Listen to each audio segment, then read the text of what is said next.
Halo semuanya, kembali lagi di video kami. Di sini kami akan menjelaskan apa itu inflasi. Untuk mengetahui lebih lanjutnya, tonton terus video kita ya. Pengertian inflasi adalah kenaikan harga barang dan jasa secara umum dan terus-menerus dalam jangka waktu tertentu. Tetapi, menurut KBBI, pengertian inflasi adalah kemerosotan nilai uang karena banyaknya dan cepatnya uang beredar sehingga menyebabkan naik harga barang-barang. Dengan kata lain, inflasi adalah menurunnya nilai mata uang karena beberapa faktor. Ada pula jenis-jenis inflasi, yakni inflasi ringan, inflasi sedang, inflasi berat, dan hyperinflation.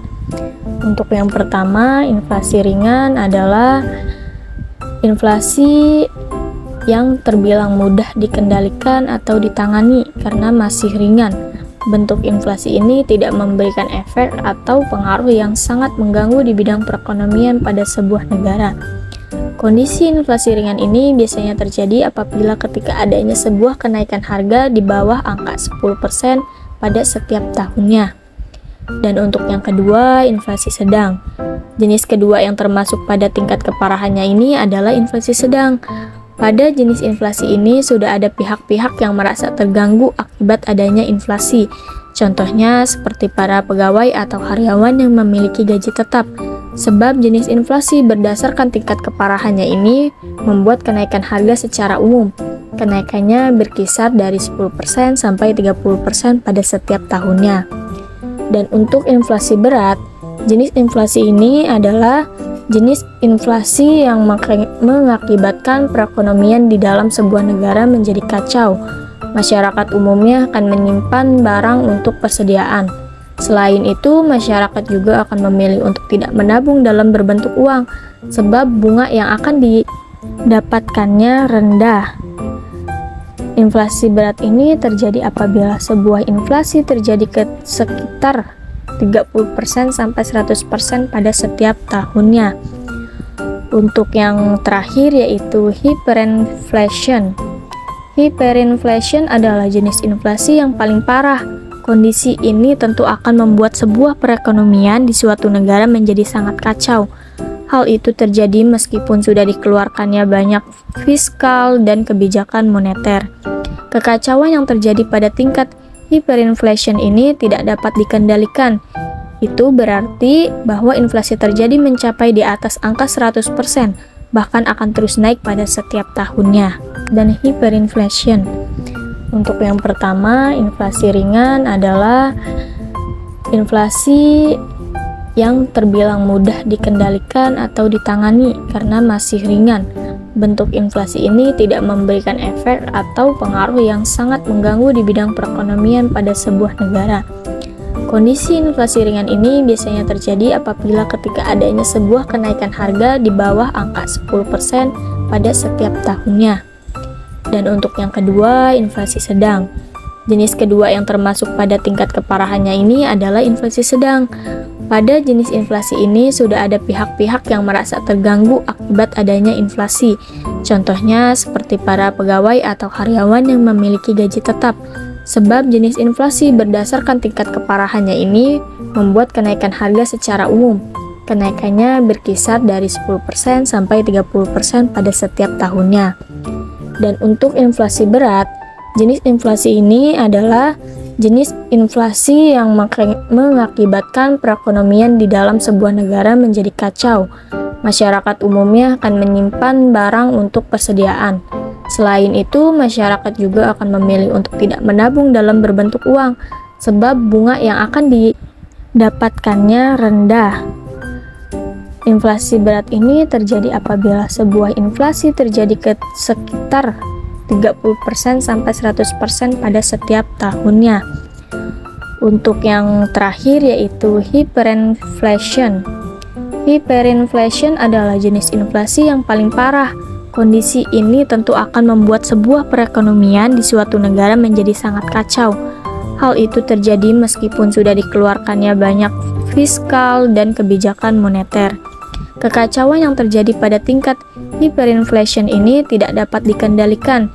Itu berarti bahwa inflasi terjadi mencapai di atas angka 100%, bahkan akan terus naik pada setiap tahunnya. Dan ada pula jenis-jenis inflasi. Jenis-jenis inflasi ini berdasarkan asalnya dapat dibagi menjadi dua, yaitu inflasi domestik dan inflasi diimport atau imported inflasi. Yang pertama, inflasi domestik. Inflasi domestik ini adalah inflasi yang terjadi akibat adanya defisit dalam pembiayaan dan belanja negara yang terlihat pada anggaran belanja negara atau APBN. Untuk yang kedua, inflasi diimpor.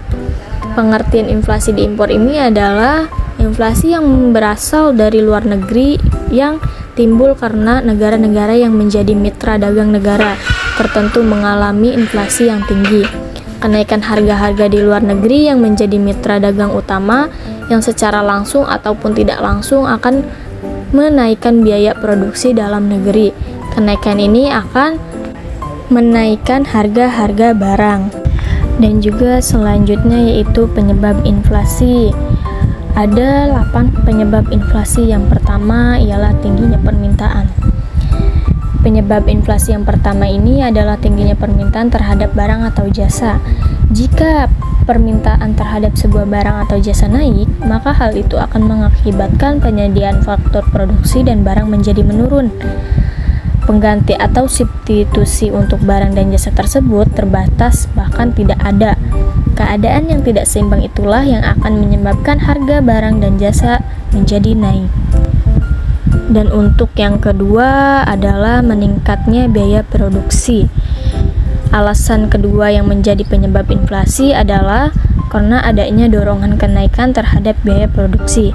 Hal itu terjadi dalam jangka waktu tertentu dan secara terus-menerus. Secara umum, penyebab inflasi akibatnya kenaikan biaya produksi adalah karena adanya desakan biaya produksi yang semakin naik. Inflasi ini dapat terjadi pada negara yang ekonominya sedang bertumbuh dan berkembang. Untuk yang ketiga yaitu jumlah uang yang beredar bertambah. Ketiga, penyebab inflasi ini adalah karena jumlah uang beredar. Teori ini dikemukakan oleh para kaum klasik. Mereka mengatakan bahwa ada sebuah keterkaitan antara jumlah uang yang beredar dengan harga-harga barang.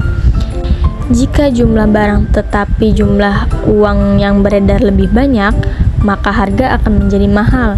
Jika hal tersebut terjadi secara terus-menerus, maka itu dinamakan inflasi. Dan ada pula yang keempat, yaitu akibat perilaku masyarakat. Akibat perilaku masyarakat ini dinamakan sebagai inflasi ekspektasi. Penyebab inflasi ini terjadi apabila dari perilaku masyarakat yang berpendapat bahwa kondisi ekonomi di masa yang akan datang akan lebih baik lagi. Dan untuk yang kelima ada juga struktur ekonomi yang kaku. Seorang produsen tidak dapat mencegah dengan cepat terkait kenaikan permintaan yang diakibatkan adanya pertumbuhan penduduk. Pada akhirnya, permintaan sulit terpenuhi ketika adanya pertumbuhan jumlah penduduk. Untuk yang keenam adalah kekacauan ekonomi dan politik. Selanjutnya yang menjawab penyebab inflasi ini adalah kekacauan ekonomi dan politik. Bila sebuah negara dalam kondisi yang tidak aman, maka harga barang di negara tersebut akan cenderung menjadi mahal. Hal ini juga pernah terjadi di Indonesia, tepatnya ketika ada kekacauan politik dan ekonomi. Hal tersebut terjadi pada tahun 1998 silam. Pada masa itu, level inflasi di Indonesia bahkan menyentuh angka 70%. Padahal, level inflasi cenderung normal berkisar dari 3% sampai 4%. Yang ketujuh adalah keputusan perusahaan. Keputusan perusahaan juga bisa menjadi salah satu penyebab inflasi. Perusahaan yang membuat barang populer menjadi kenaikan harganya. Hal itu dilakukan hanya karena konsumen bersedia membayar harga yang diinginkan tersebut. Perusahaan juga akan menaikkan harga secara bebas, terlebih ketika barang yang dijual adalah sesuatu yang sangat dibutuhkan para konsumen. Contohnya, seperti kebutuhan sehari-hari, gas, dan minyak. Untuk yang ke-8 yaitu utang nasional. Selain itu, yang menjadi penyebab inflasi adalah utang nasional ini. Ketika utang di suatu negara meningkat, maka umumnya pemerintah memiliki dua opsi. Pertama, pemerintah dapat menaikkan pajak. Kedua, pemerintah mencetak lebih banyak uang untuk melunasi hutang negara tersebut.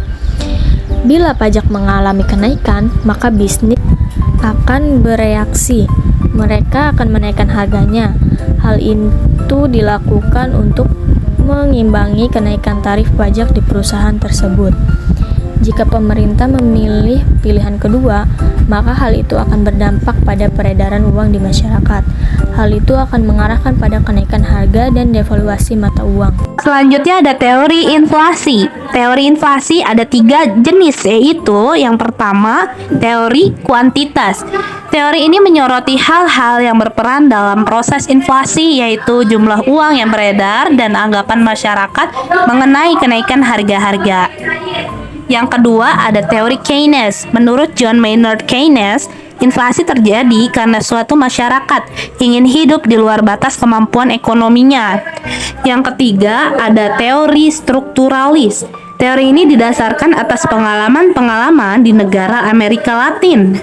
Teori ini memberikan perhatian yang besar terhadap struktur perekonomian negara-negara yang sedang berkembang.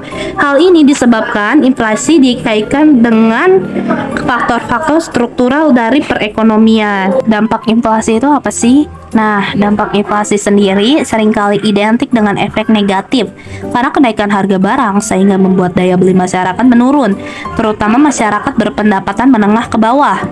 Menurut Bank Indonesia, dampak inflasi yang tinggi akan menyebabkan pendapatan real masyarakat akan terus turun sehingga standar hidup dari masyarakat juga turun dan akhirnya menjadikan semua orang, terutama orang miskin, bertambah miskin. Dampak inflasi yang tidak stabil akan menciptakan ketidakpastian bagi pelaku ekonomi dalam mengambil keputusan. Pengalaman empiris menunjukkan bahwa inflasi yang tidak stabil akan menyulitkan keputusan masyarakat dalam melakukan konsumsi, investasi, dan produksi, yang pada akhirnya akan menurunkan pertumbuhan ekonomi. Ketiga, tingkat dampak inflasi domestik yang lebih tinggi dibanding dengan tingkat inflasi di negara tetangga menjadikan tingkat bunga domestik real menjadi tidak kompetitif, sehingga dapat memberikan tekanan pada nilai rupiah. Indikator inflasi, indeks harga konsumen (IHK) adalah angka indeks yang menunjukkan tingkat harga barang dan jasa yang harus dibeli konsumen dalam suatu periode tertentu. Angka IHK diperoleh dengan menghitung harga-harga barang dan jasa utama yang dikonsumsi masyarakat dalam satu periode tertentu. Masing-masing harga barang dan jasa tersebut diberi bobot berdasarkan keutamaannya. Barang dan jasa yang dianggap paling penting diberi bobot yang paling besar. Perhitungan inflasi di Indonesia dilakukan dengan mempertimbangkan sekitar beberapa ratus komoditas pokok untuk lebih mencerminkan keadaan yang sebenarnya. Perhitungan IHK dilakukan dengan melihat perkembangan regional, yaitu dengan mempertimbangkan tingkat inflasi kota-kota besar, terutama provinsi-provinsi di Indonesia. Adapun rumus perhitungan IHK adalah sebagai berikut. Laju inflasi atau LI sama dengan IHK bulan ini dikurangi IHK bulan sebelumnya dibagi IHK bulan sebelumnya dikali 100%. Contoh soal, berdasarkan data BPS, indeks harga konsumen bulan Januari 2021 sebesar 120,65, sementara itu indeks harga konsumen bulan Februari 2021 sebesar 145,50. Berapa laju inflasi bulan Februari 2021? Jawabannya yaitu laju inflasi sama dengan 145,50 dikurangi 120,65 dibagi 120,65 dikali 100% sama dengan 20,59. Dengan demikian, angka 20,59 tersebut adalah nilai inflasi bulan Februari. Cara mengatasi inflasi itu gimana sih? Nah, ada beberapa cara untuk mengatasi inflasi, yaitu meningkatkan produktivitas barang dan jasa dalam negeri terlebih bahan pokok, meningkatkan produktivitas industri mikro seperti home industry, mengurangi budaya konsumtif masyarakat dengan pendidikan, kendali terhadap pajak dan harga barang oleh pemerintah, mengurangi ekspor barang dan jasa dari luar negeri, terlebih jika negara tersebut sedang mengalami inflasi yang tinggi, meningkatkan lapangan kerja, mengurangi subsidi barang yang mengkonsumsi bukan hanya warga yang kurang mampu, misalnya BBM. Baik, cukup sekian materi yang kami sampaikan. Semoga bermanfaat. Mohon maaf jika ada kata yang tidak berkenan. Terima kasih. Wassalamualaikum warahmatullahi wabarakatuh.